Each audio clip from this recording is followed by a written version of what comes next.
Accusations are grotesque, so says the former French President Nicolas Sarkozy, after he was placed under formal investigation over alleged corruption and taken into police custody.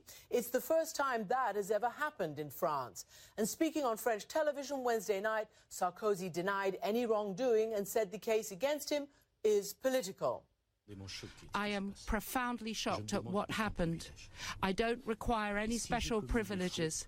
If I have made faults, I will accept all responsibility. I'm not a man that flees responsibility.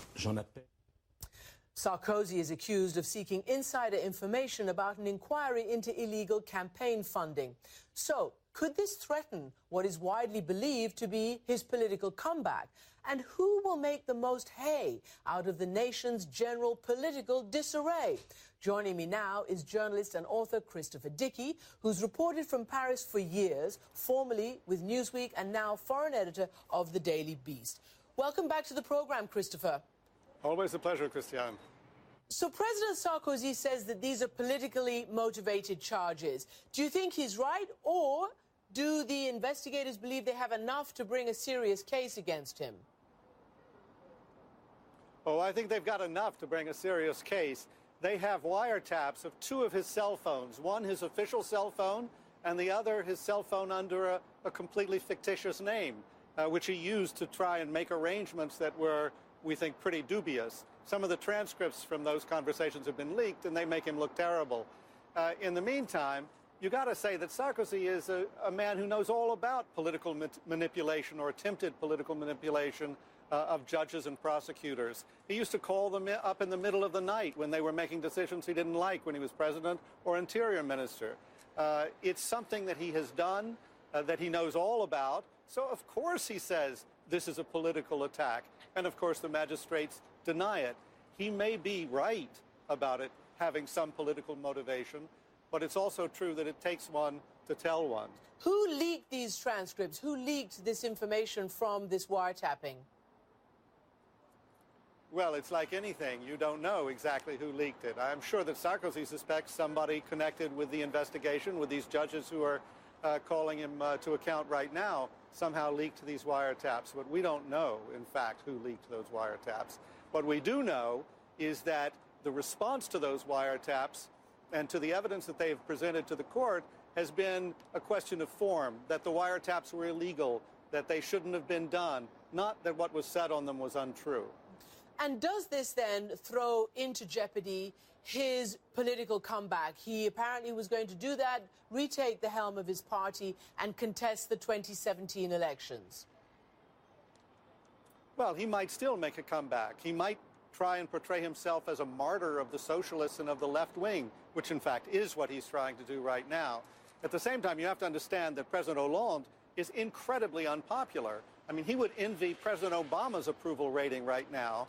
And if his ratings stay so low, his popularity stays so low until the elections in 2017, which is conceivable, then anybody who's leading the opposition probably will defeat him. So for Sarkozy, this is a vital thing.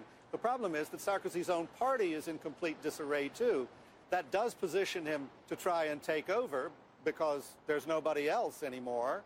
But it just may mean that it all plays into the hands of an up-and-comer like Marine Le Pen on the far right.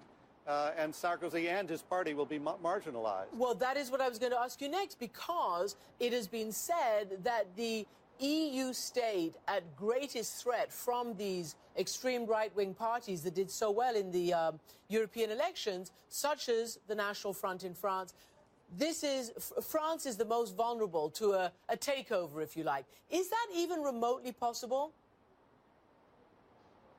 Yes, it's remotely possible. In fact, I'd say it's very possible. First of all, you have to remember that in 2002, when the National Front was considered a way outlying kind of extreme right-wing, vaguely anti-Semitic, racist party, it still came into the final heat of the presidential elections, the runoff. And it was also a very disorganized party then.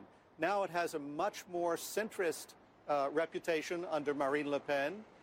And it has also built a grassroots organization. The thing to know about the European elections and the municipal elections that preceded them is that those allowed the National Front to build the grassroots organization that it never had before.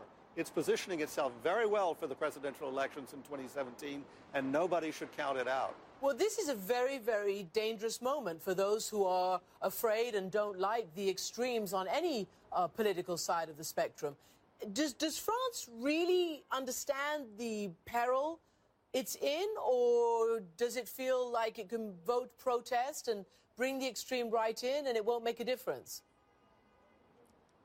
Well, I don't think if Marine Le Pen continues to run the way she's running right now, that she would just get protest votes. I think she would get lots of the votes that Sarkozy got in 2012. In fact, in 2007, what Sarko did was essentially try to appeal to Le Pen's voters from 2002 and take them away, and he succeeded in that. But by 2012, that wasn't working anymore. It'll be working even less well in 2017. So I don't think it's just going to be a protest vote for Marine Le Pen.